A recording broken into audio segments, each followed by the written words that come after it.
చాలా మంది ప్రజలు అమాయకులు ఏమనుకుంటారు అని అంటే కనుక మనకి ఎలక్ట్రిసిటీ బిల్ జనరేట్ చేసే టైంలో కింద ఏముంటది, ఒక 15 రోజులు కట్టడానికి టైం ఇస్తారు.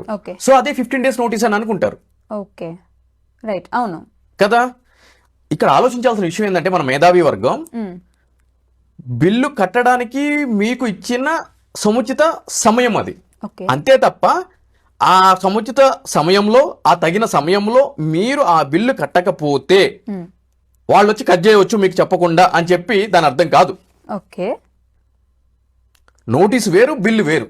నోటీస్ వేరు, బిల్లు వేరు, రెండు డిఫరెంట్. సో ఇది క్లారిటీగా ఉండాలి. సో క్లియర్గా 56 యాక్ట్ అదే చెప్తుంది. అటువంటిప్పుడు ఏం చేయాలంటే మీకు ఎలక్ట్రిసిటీ డిపార్ట్మెంట్ వాళ్ళు ఒక నోటీసు, మీ పేరు, మీ ఇంటి అడ్రస్, మీ ఎలక్ట్రిసిటీ సర్వీస్ కనెక్షన్ నెంబరు వేసి మీ యొక్క బిల్లు ఇంత ఉంది, మీరు ఇన్ని రోజుల నుంచి కట్టకుండా డిఫాల్టర్గా ఉన్నారు, దీనికి సంబంధించి మేము చాలాసార్లు మీకు తెలియజేయడం జరిగింది, కాబట్టి 15 రోజుల్లోపు మీ యొక్క డ్యూస్ క్లియర్ చేసి డిస్కనెక్ట్ కాకుండా మీ యొక్క కనెక్షన్ని కాపాడుకోవాలని చెప్పి మేము కోరుకుంటున్నాము, లేనిచో మీ యొక్క ఎలక్ట్రిసిటీ కనెక్షన్ ఫీజు పీకేస్తాం అని చెప్పని ఒక నోటీసు ఇవ్వాలి. మీకు ఇచ్చినట్టు వాళ్ళు ఒక ఎక్నాలజ్మెంట్ తీసుకోవాలి. ఒకవేళ మీరు అందుబాటులో లేకపోతే, అంటే మీ డోర్ లాక్ ఉండి లేదు అంటే కనుక మీరు తీసుకోవడానికి నిరాకరించినట్లయితే, కొంతమంది ఏం చేస్తారు, అమ్మో నోటీస్ ఇస్తే 15 రోజులు కట్ చేస్తాను నేను తీసుకోనని అంటారు. అట్లా కూడా ఉంటుంది. సో అటువంటి పరిస్థితుల్లో ఏం చేయాలి అని అంటే కనుక ఒక స్పీడ్ పోస్ట్ ద్వారా మీ అడ్రస్కి వాళ్ళు ఆ నోటీసుని పంపించాలి. లేదు అని అంటే కనుక మీ ఇంటి ద్వారానికి ఆ యొక్క నోటీసుని అంటించి దాని ఫోటో తీసుకోవాలి. తీసుకుని 15 రోజులు సమయం ఇచ్చిన తర్వాత మాత్రమే మీ యొక్క కనెక్షన్ని డిస్కనెక్ట్ చేసే అధికారము సంబంధించిన అధికారులకు ఉంటుంది.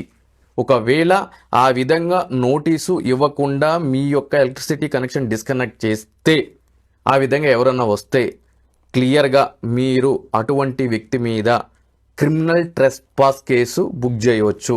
అదేవిధంగా మీకు జరిగిన డ్యామేజెస్కి మీరు వాళ్ళ దగ్గర నుంచి కూడా కాంపన్సేషన్ పొందే హక్కు కన్జ్యూమర్ ఫోరానికి వెళ్ళి మీకు 1 లక్ష రూపాయలు అడుగుతారా, 5 లక్షలు అడుగుతారా, 10 లక్షలు అడుగుతారా, మీకు జరిగిన అన్యాయానికి వాళ్ళ దగ్గర నుంచి, ఎలక్ట్రిసిటీ డిపార్ట్మెంట్ దగ్గర నుంచి కాంపన్సేషన్ పొందే హక్కు మీకు అబ్సల్యూట్లీ ఉంది. ఏంటి, మనమే కరెంటు బిల్లు కట్టకుండా మనమే లేట్ చేసి వాళ్ళు వచ్చి నోటీస్ ఇచ్చారనో, మనల్ని భయపెట్టారనో, అరిచారనో మనం వెళ్ళి కన్సూమర్ కేసు వేసి వాళ్ళ దగ్గర నుంచి 10 లక్షల డబ్బులు తీసుకోవచ్చు.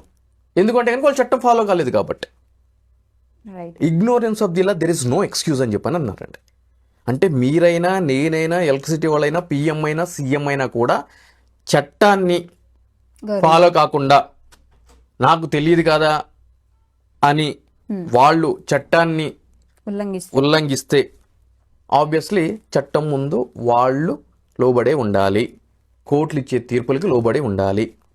అప్పుడు జనం ఇవన్నీ తెలుసుకొని 10 రోజులు కట్టకుండా ఉంటే నాకు కూడా డబ్బులు వస్తాయి అని చెప్పేసి ఇలాంటివి కూడా చేయొచ్చుగా. ఇక్కడ నేనేం చెప్తున్నాను అని అంటే కనుక మీరు అన్నది కరెక్టే, 10 రోజులు కట్టకుండా ఉండి నాకు డబ్బులు వస్తాయి కదా అని ఇట్లా చేయొచ్చు కదా అని చెప్పాను. నేనేమంటానంటే వాళ్ళు 15 రోజులు నోటీసు ఇవ్వాలి కదా ఫస్ట్. నేనేమంటానంటే అలా కట్టకుండా ఉన్నప్పుడు వాళ్ళు ముందస్తు నోటీస్ 15 రోజులు నోటీసు ఇవ్వకుండా కట్ చేస్తే వాళ్ళు ఎలిజిబుల్ అవుతారు ఆ డ్యామేజెస్కి. వాళ్ళు 15 రోజులు నోటీస్ ఇచ్చి మీరు స్పందించకుండా ఉన్నప్పుడు కట్ చేశారనుకోండి, వాళ్ళు ప్రాపర్ చట్టాన్ని ఫాలో అయినట్టే కదండి. అప్పుడు మన మీద కేసు పడుతుందా? కేసు ఏముండదు, ఇక ఫీజు పీకేస్తే కేసు ఏముంది, ఆల్రెడీ మీకు ఫీజే పీకేస్తారు కదా, ఫైన్ వేస్తారు, లేట్ ఛార్జెస్ వేస్తూ ఉంటారు తర్వాత కడితే, అదే అంతే. అయితే కొన్ని సందర్భాలు అంటే దొంగతనం, ఇప్పుడు ఎలక్ట్రిసిటీ థెఫ్ట్ జరుగుతూ ఉంటుంది, అంటే సర్వీస్ వైర్ల మీద వేసి అటువంటి పరిస్థితుల్లో ఇమ్మీడియట్లీ వాళ్ళు పవర్ ఎలక్ట్రిసిటీ డిస్కనెక్ట్ చేయడానికి వాళ్ళకి పూర్తి అధికారం ఉంది సంబంధించిన అధికారులకి. అది డిఫరెంట్ ఆస్పెక్ట్. బట్ కన్స్యూమర్ కి సంబంధించి అది కమర్షియల్ అయినా కూడా, రెసిడెన్షియల్ అయినా కూడా వాళ్ళు ముందస్తు సమాచారం ఇవ్వడం అనేది వాళ్ళ యొక్క ప్రాథమిక బాధ్యత. ఓకే, ఖచ్చితంగా ముందైతే నోటీస్ ఇవ్వాలి. ఇవ్వని పక్షాన మనం వెళ్ళి కన్స్యూమర్ కోర్టులో కేసు వేసి డబ్బులు కూడా తీసుకునే ఛాన్స్ ఉంటుంది.